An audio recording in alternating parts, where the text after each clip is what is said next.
Two sets of parents are in a heart-wrenching struggle over a 3-year-old little girl. Veronica's fight has gone all the way to the U.S. Supreme Court, but it still rages on. Veronica was adopted as a baby by a family called the Capobiancos.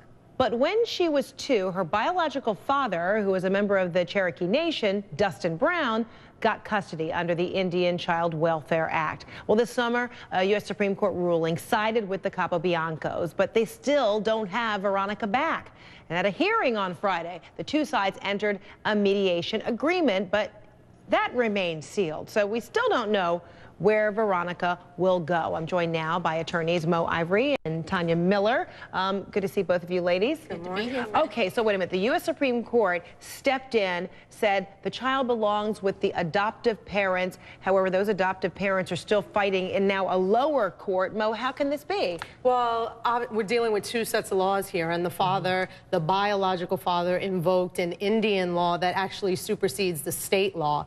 So at that precise moment in time, he went and he took custody, physical custody of the child. And just, even though now the Supreme Court does not agree with that, and even the state courts don't, he has the physical custody of the child. So that is really right now what that mediation is going to be all about. But I have to say that I'm a little bit concerned about the biological father because, of course, he gave up his rights in the first place, and now he's sort of come back and he's gotten the support of the Indian Nation more because I think it's about cultural identity than it really is necessarily the best interest of the child. And so, Tanya, what does this mediation agreement mean? I mean, who should feel most hopeful about this? Well, it's interesting. We're not sure exactly what it means because, as Mo alluded to, the Oklahoma judge sealed the mediation order, so we don't know exactly what it says.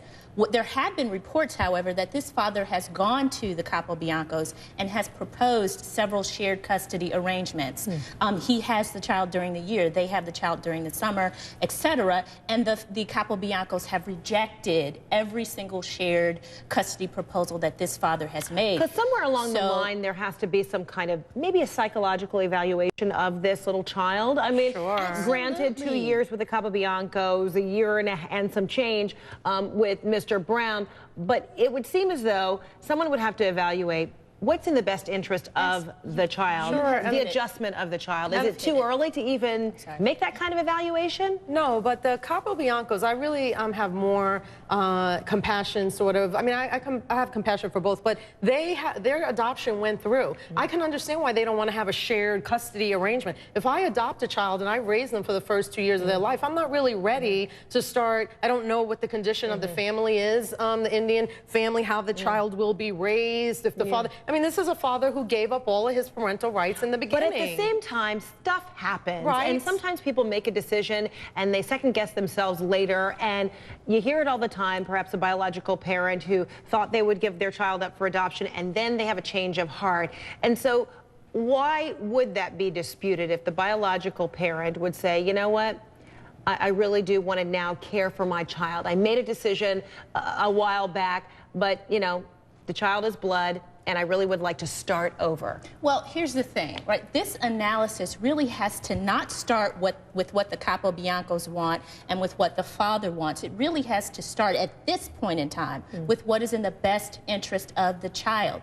Is it in the best interest of the child at this point to remove her from her biological father, who, by the way, disputes that he ever relinquished his parental rights, and who, by the way, the Supreme Court in South Carolina said was a fit father, was a loving father, who had no other basis to take this child away from the father, and that's why the Supreme Court gave the custody to the father in the first place in South Carolina. So we are at a point now where both parents who love this child want to have this child, and we need someone to decide, by looking at the child, doing a psych eval, whatever the case may be, what's in her best interest right now. And I don't think anyone's done that yet. But is it in the best interest of a child to have a father who flip-flops back and forth about whether he wants to be a parent? I'm not going to resolve that one. But, you know, you got me thinking. Let's see. This is the stuff that they're going to consider. Right, absolutely. Because it really doesn't seem that cut and dry. Clearly, you know, we would have had a different resolution. All right, let's talk about another big fight, this one involving